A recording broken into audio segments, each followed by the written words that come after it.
Tudo bem com vocês? É só para lembrar que nós adiamos o trabalho, né? Vai ser feito entregue e apresentado na próxima aula, então só para lembrá-los aí que a gente vai, que vocês têm que apresentar o trabalho, né? Alguns estão entregando sem problema nenhum, né? É no meu e-mail, tá? juliano.fisicaro@hotmail.com. Eu deixei lá no grupo também. Com relação ao adiamento do trabalho também falei lá, né? Porque como é mensagem, pode ser que algum aluno se perca, né, nas mensagens lá. E eu. Ficou escuro aqui agora. Eu. Aumentar aqui. Casa é estúdio improvisado aqui, né? Porque ainda estou no meu quarto, né? E então eu preferi fazer na semana que vem, né? E também a gente já fica aí, né, quase nos finalmente aí do semestre, né, como eu tenho falado. Então a gente vai ter depois da semana que vem praticamente uma ou duas aulas, né, para fechar o semestre, tá? Hoje, gente, eu vou falar, né, um vídeo, eu preferi gravar esse vídeo, mas o material vai estar lá na pasta, né, eu vou colocar para vocês. Eu preparei essa aula aqui de autonomia das vontades nos contratos internacionais no âmbito do direito internacional privado, né? É um tema interessante também. Eu não vou apresentar aqui que eu preferi gravar no YouTube, porque na última aula eu tive dificuldades aí eu estou com um problema aqui em alguns locais aqui em casa da internet. Alguns lugares pega bem e hoje eu não posso ir lá no meu escritório, porque tem menino lá, enfim, essas dificuldades.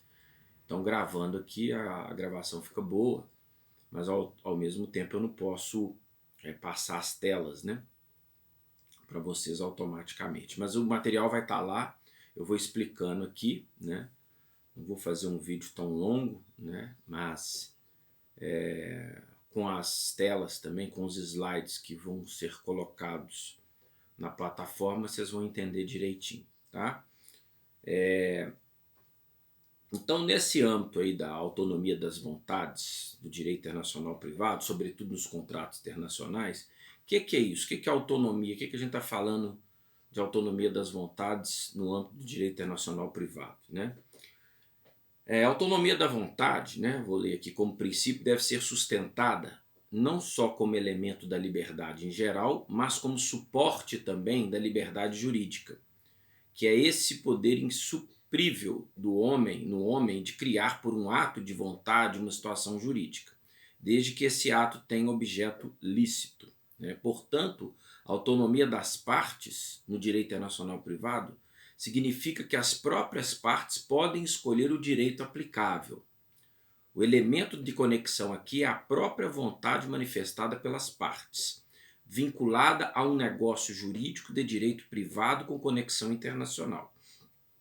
Então, resumidamente, né, existe uma permissibilidade de você, em certos contratos internacionais, e sobretudo quando esses contratos são amparados por convenções, acordos internacionais, das partes, né, que fazem parte desse contrato, escolher, né, o direito a ser aplicável àquele específico contrato, por exemplo, né?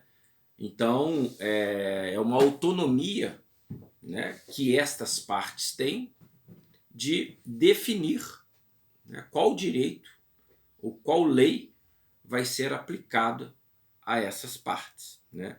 Essa possibilidade só existe no contrato internacional, né? Pois nos contratos internos não é possível determinar qual o sistema jurídico que vai resolver essas questões. Aliás, essa é uma importante diferença entre contratos internos e contratos internacionais, né? Então, essa especificidade, né, do direito das vontades, da autonomia, né, das vontades, ela é aplicável no direito internacional privado porque só vale para contratos internacionais, né, não nos contratos internos. Então é uma especificidade muito interessante, né, no direito internacional privado. Tá? O princípio da autonomia nos contratos internacionais recebeu especial tratamento na Convenção Interamericana sobre o Direito Aplicável aos Contratos Internacionais aprovada, né, pela organização da OEA em 1994. Tá? No contrato internacional, devido à sua característica estar ligado a mais de um sistema jurídico, é preciso saber de qual desses sistemas será a lei aplicável. E hoje, a faculdade das partes em determinar a escolha é pacífica em vários países, seja por força de legislação interna ou ainda de normas provenientes de tratados e convenções internacionais que abraçaram o princípio. É aquilo que eu falei. Existe uma tendência, né, sobretudo no sistema capitalista, né, porque o sistema, gente, capitalista, ele, desde, vamos dizer, da Segunda Guerra Mundial, né, quando houve a Guerra Fria, né, entre socialismo e e capitalismo, né, qual que é uma das premissas do sistema capitalista? É a abertura de fronteiras, né? É você ter a liberdade e aumentar as relações internacionais, sobretudo comerciais, né? E a tecnologia, obviamente, ajudou isso muito, né? Hoje, pelo celular, você compra, eu já falei isso antes, em qualquer parte do mundo, né? Com uma facilidade muito grande.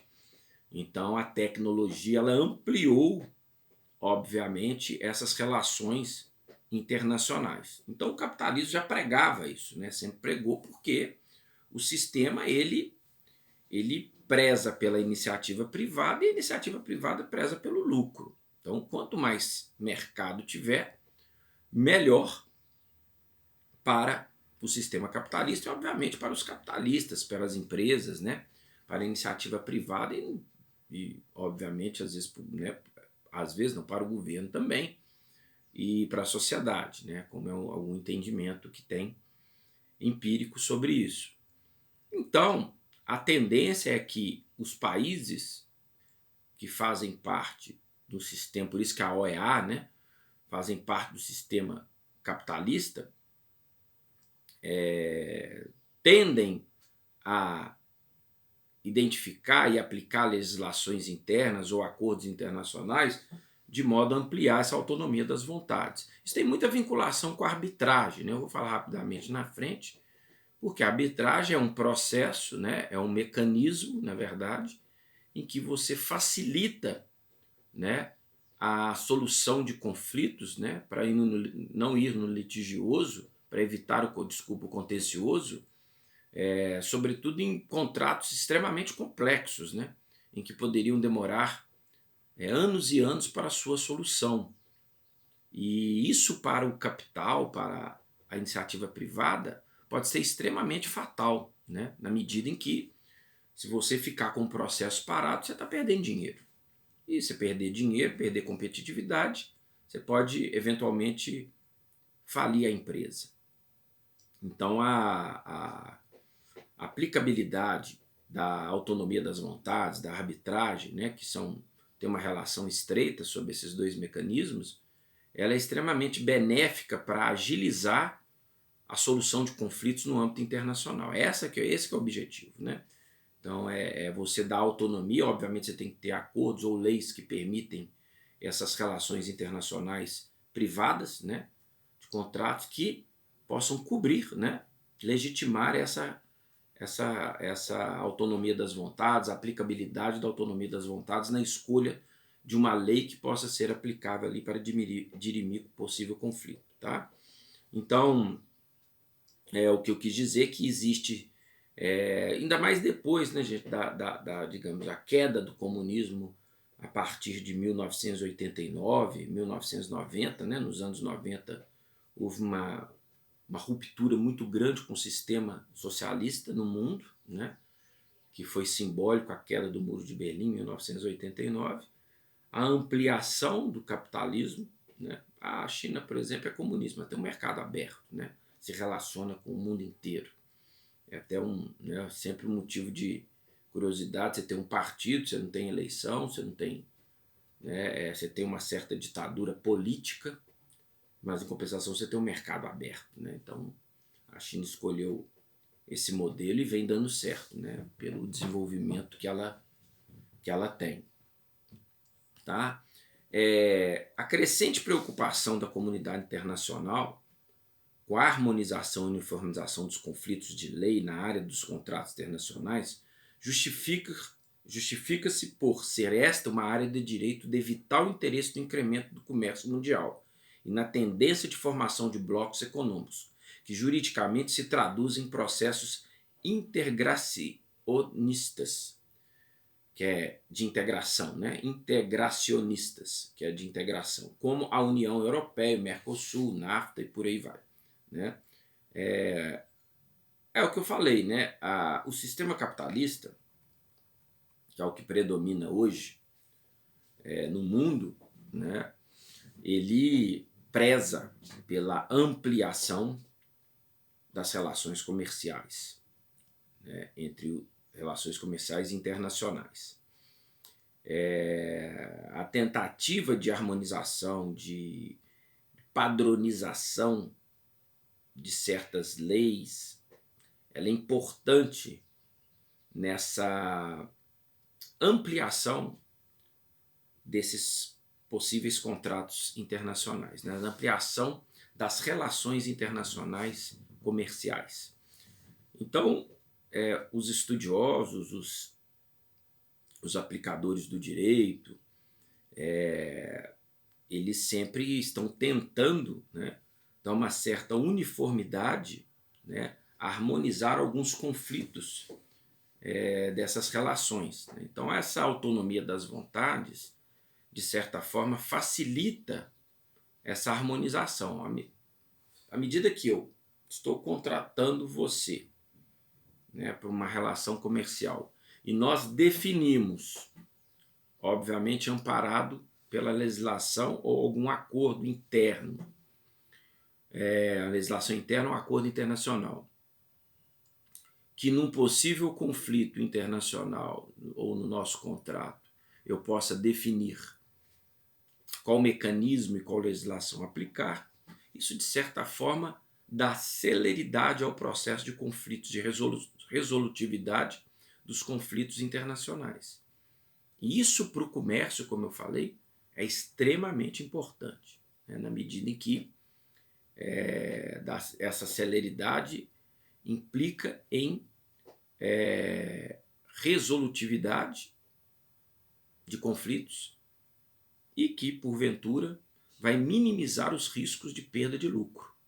Né? Quer dizer, se eu ficar discutindo no contencioso um contrato, né, eu posso estar perdendo muito dinheiro e, como eu disse, eventualmente até perder a competitividade no mercado internacional, que hoje, né, diga-se de passagem, ela é muito mais feroz e rápida, né? Ou seja, a tecnologia está engolindo quem não está acompanhando. Eu falo, né, que a questão de aplicativo, né, como que revolucionou, né? Tudo hoje é aplicativo, né? Tudo hoje a gente pensa no aplicativo, né? Que tem aplicativo para as coisas, né? O celular hoje é uma coisa impressionante, né? Estava me lembrando ontem que tem um aplicativo para olhar a internet, tem um aplicativo. E mudou a forma comercial, né? Das relações comerciais, né? Aplicativo de carro, né? De transporte e por aí vai, né? Então eu só estou dando um exemplo da velocidade, né? Então,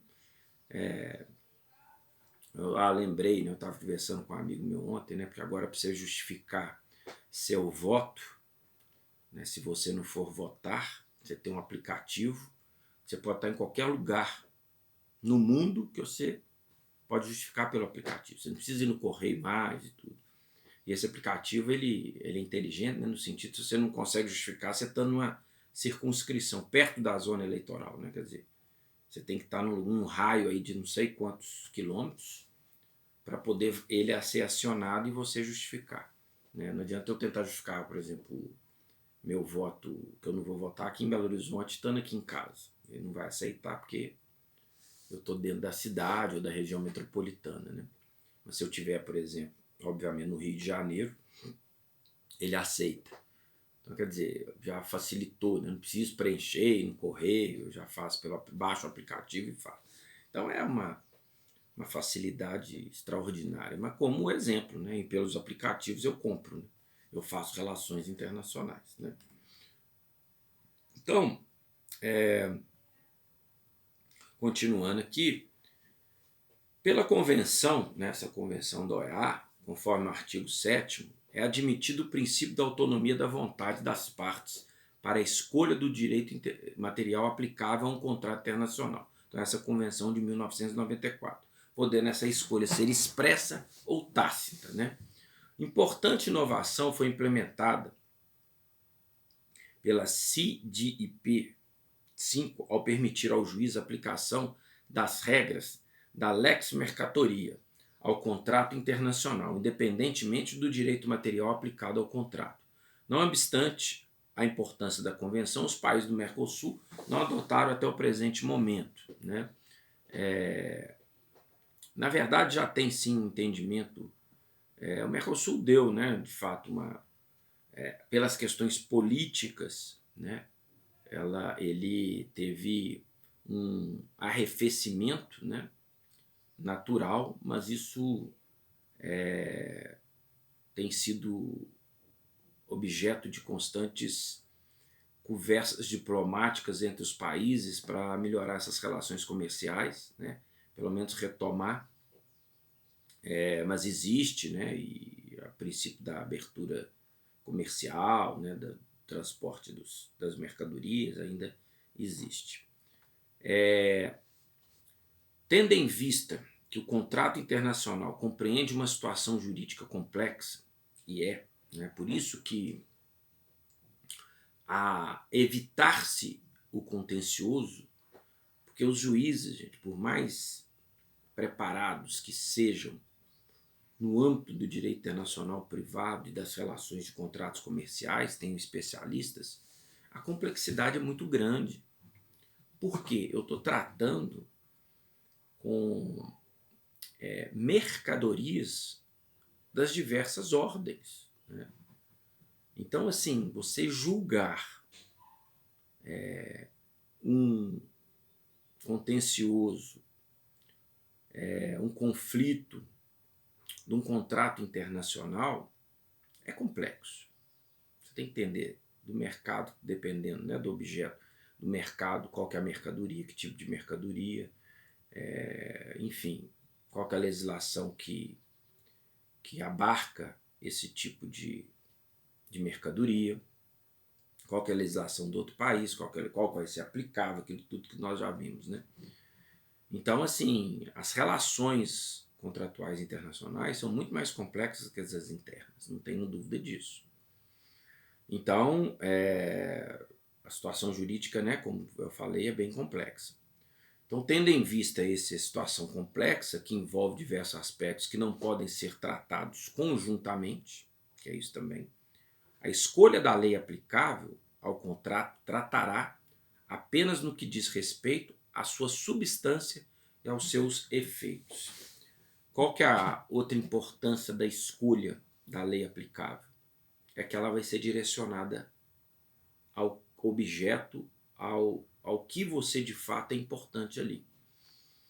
Porque uma das complexidades e dificuldades num processo, né, sobretudo internacional, primeiro se identificar qual que é o cerne da questão, qual que é a substância, qual que é o objeto que você vai tratar, né? Isso não é fácil. E você escolhendo a lei, tendo em vista a autonomia da vontade, você é bem mais assertivo no processo que você vai escolher, né? A assertividade, os dois estão contratando, ó, se tiver algum conflito, nós vamos tratar especificamente desse tema aqui. Então eu vou ser muito mais direcionado. Isso também, obviamente, ajuda a celeridade. É o que interessa às partes, né? Ó, traduzindo aqui, né? Olha, o que pode dar conflito é nisso aqui. Então qual legislação nós vamos aplicar? É essa. Tá ok, fechamos. Eu não vou ficar vagando né, discorrendo, pesquisando legislações que não vão ao encontro do objeto que eu quero. Tá? Então essa é importante aqui, a gente falar a lei aplicável ao respeito à sua substância, né? E aos seus efeitos ali naquele caso específico dentro do contrato. Atualmente, os contratos internacionais são operações que, por sua complexidade, mais uma vez, podem estar ligados a mais de um ordenamento jurídico ao mesmo tempo. Claro, sendo, portanto, necessária a utilização de mais de uma regra de conexão para resolver cada um de seus aspectos. Né? Então, é muito comum, né, ele estar ligado a mais de um ordenamento jurídico e você estabelecer aí as regras de conexão. Essa realidade denomina-se depeçagem, que significa fracionamento e tem como definição ser um mecanismo pelo qual um contrato ou uma instituição é dividida em diversas partes, que serão, cada uma delas, submetida a leis diferentes. Então, pelo depeçage, o que acontece? Você pode, no mesmo contrato, né, dividir legislações aplicáveis àquele contrato, em virtude das diversos ordenamentos jurídicos e diversas implicações que aquele contrato pode ter. Né? Então, resumidamente, né, eu posso, pela autonomia das vontades, aplicar legislações diferentes no mesmo contrato. É isso que quer dizer. Tá? Então, esta autonomia também é acordada, né? Ela prevalece na maioria dos acordos, né, internacionais, né, previstas. Né? Então, eu posso fracionar a legislação aplicável naquele contrato que eu estou estabelecendo, sempre, né, gente, na minha relação internacional, só para lembrá-los. Né? O depeçage pode ocorrer em dois níveis. No primeiro, pelo próprio sistema de direito internacional privado, onde a substância do contrato pode ser regulada por uma lei. No segundo, decorre da própria autonomia da vontade das partes, que têm a faculdade de determinar mais de uma lei aplicável ao contrato. Então, quer dizer, você tem dois estágios aí, né? Deixa eu só corrigir aqui na tela. Não mando para vocês aqui, isso é um acento aqui. Né?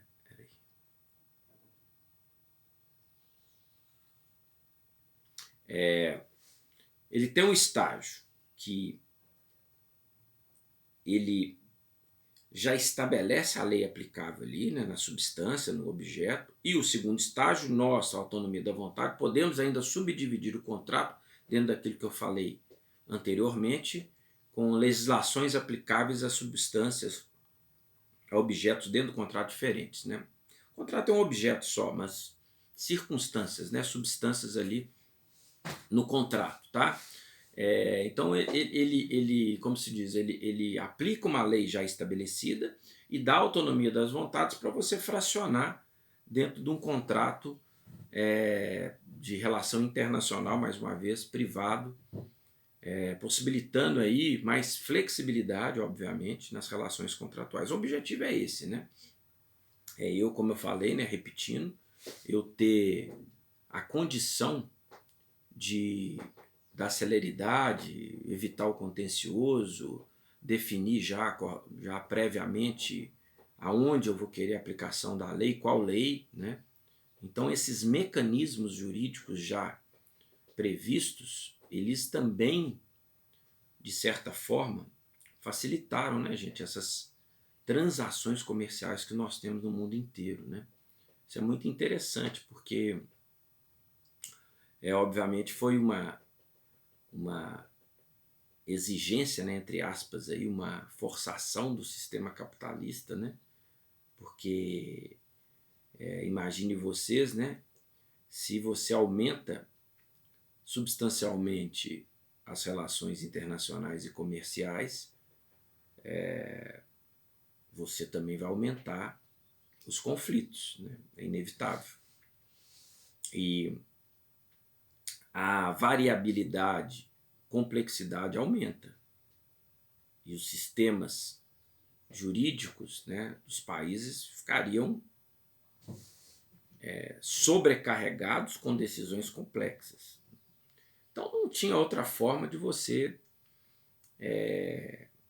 estabelecer mecanismos que você facilita, porque senão você faz todo um tratado, um acordo diplomático, comercial com alguns países e isso fica travacado na burocracia, no contencioso, quer dizer, para o comércio é fatal, né? É fatal.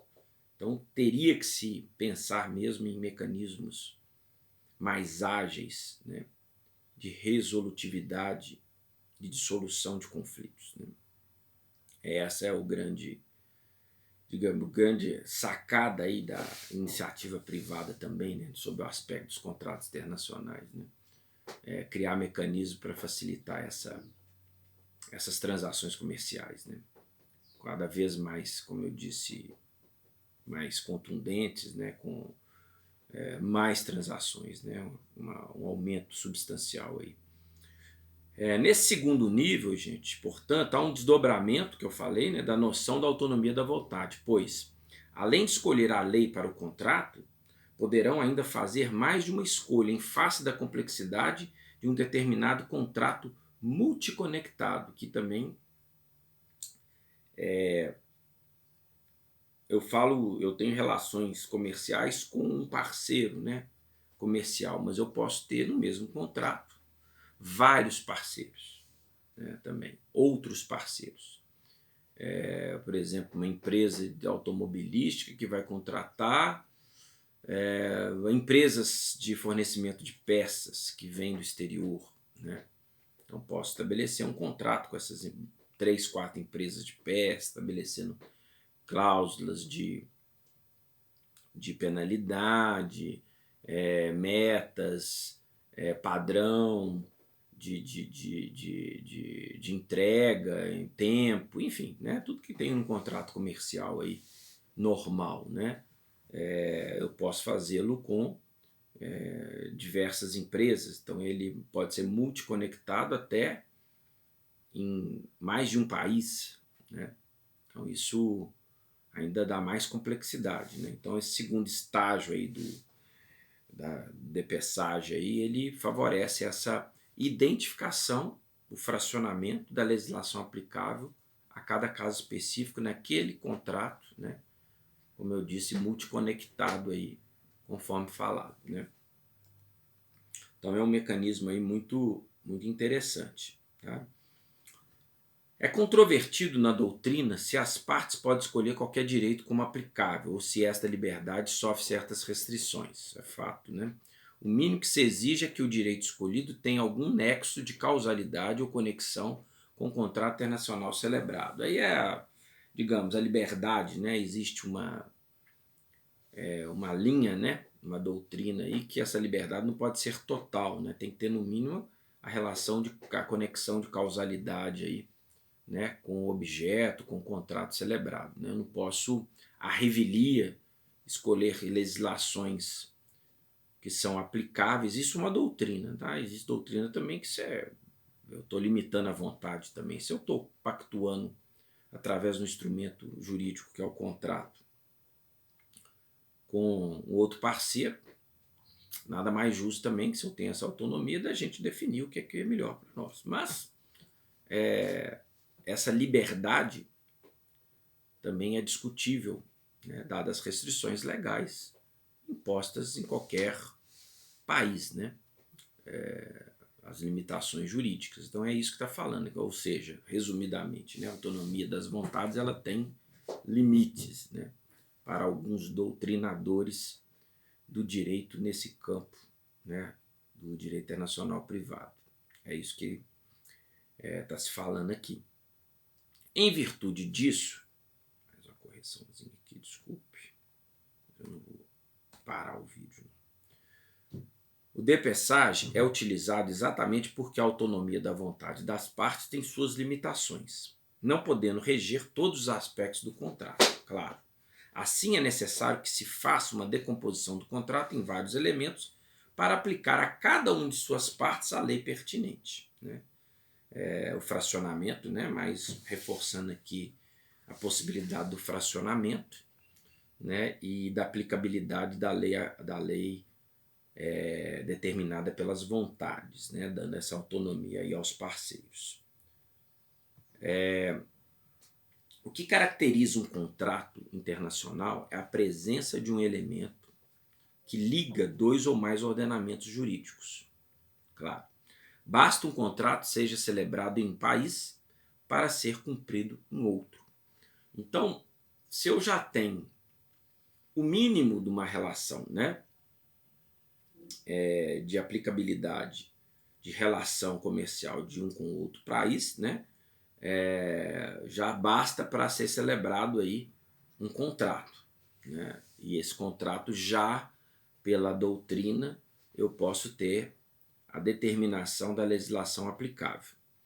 Para a prevenção de problemas futuros e resolver certas situações, podem ser estabelecidos regras onde determinaram onde e como o litígio será julgado, através de cláusulas de eleição de foro e de arbitragem.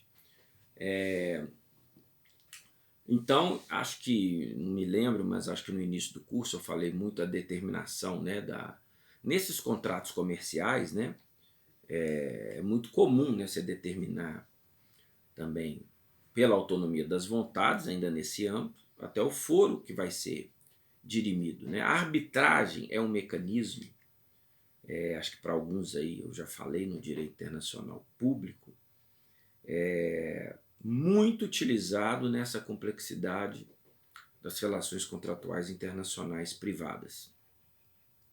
Também, mais um, aqui no Brasil tem a legislação, né, que permite a arbitragem, e a arbitragem, ela favorece também, né, tem todo um favorecimento para a resolutividade dos conflitos e para a celeridade nos processos, né, evitando mais uma vez o contencioso. Então, tudo um arcabouço, marcos regulatórios, né, legais que favorecem nas relações, né, internacionais de contrato, você poder escolher a lei, você poder escolher o foro, você contratar uma câmara de mediação de conflitos internacionais, comerciais. Aí existem aí vários privados, né, que são especialistas em contratos internacionais privados, com advogados, com especialidade em intermediação, né, desses conflitos, resolução dos problemas, né,